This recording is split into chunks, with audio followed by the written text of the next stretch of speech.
we've been able to take a rather closer look at this mighty aeroplane, the Sukhoi Su-27, the flanker.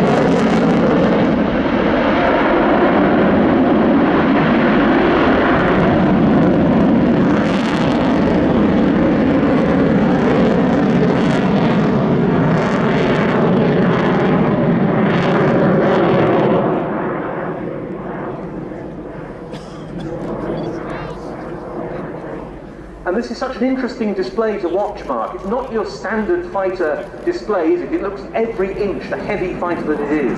Yeah, this is an absolutely enormous aircraft. It got airborne now with a takeoff weight for its display 45.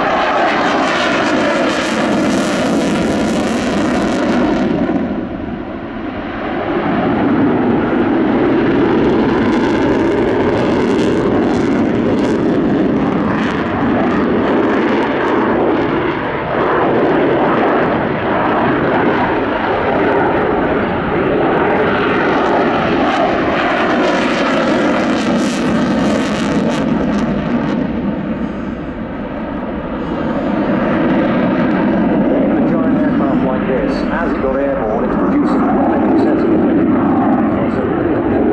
onlookers when it started appearing at Western Air displays and the Paris Air Show in 1989 onwards.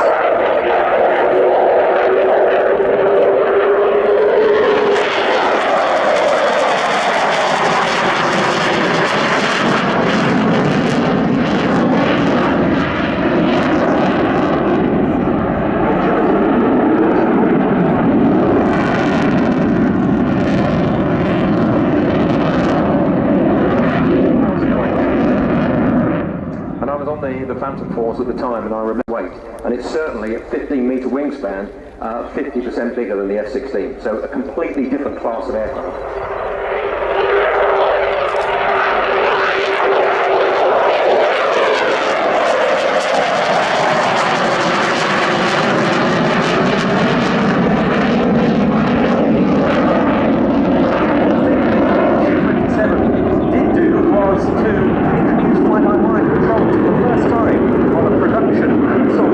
That's one of the main reasons for this aircraft's excellent combat performance.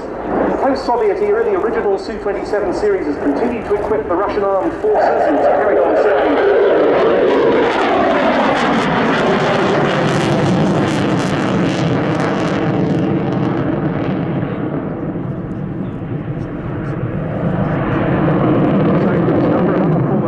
States and several export customers, but the design has continued to be developed for Russia and for overseas markets, and some of the latest derivatives incorporate thrust vectoring for even greater agility.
very slow speed.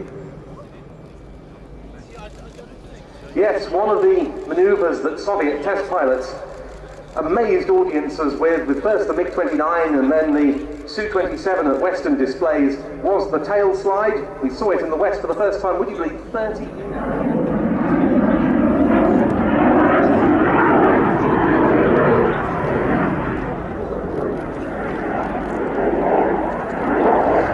And that, as much as anything, a tribute to the engine performance of the aircraft, the two Lyulka, or now Saturn AL31F turbofans.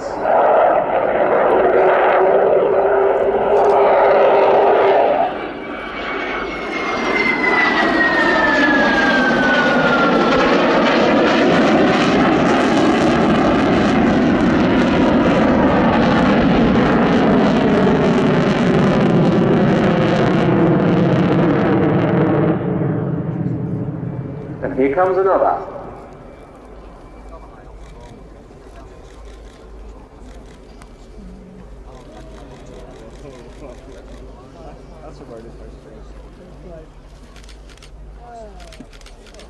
All of the control surfaces working in the opposite sense as you slide backwards. So left rudder actually moves the nose to the right, and up elevator go in the opposite direction.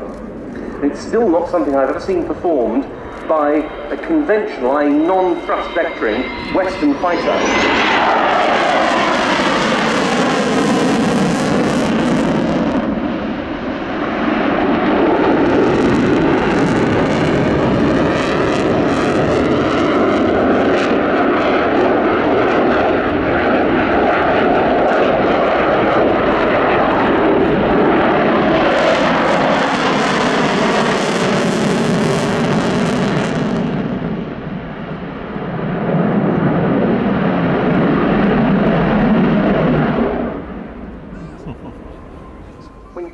At very slow speed indeed, with the air brake deployed In exactly the same position as the F-15.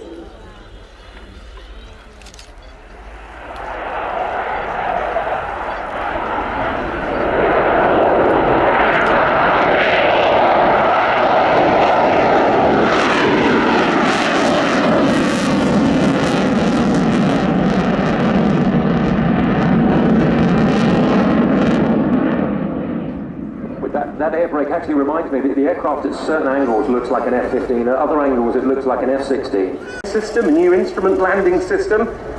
Crucially also for international operations, a transponder that's compatible with international standards.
It's interesting reading some of the documentation we get to see relating to the aircraft and their display routines in advance of the show, and some of the details for the flanker talk about what they get up to in the course of a normal day's operations. And as far as air combat training was concerned, it said they would perform 1v1 dogfighting, 2v2, and then melee. That's what we call a monster. As the aircraft rolls out, you see the giant air brake with some aerodynamic braking, and then two parachutes will come out to retard the aircraft. Great to see back in the Riat flying programme then for the second successive year from the 831st Guards Tactical Aviation Brigade of the Ukrainian Air Force, the Sukhoi SU-27 P1M. Well, just one item now remains, and fittingly, in this RAF 100 year, it's the front line of the Royal Air Force. And still, incidentally, a little bit of the tricolore smoke hangs in the air over the runway.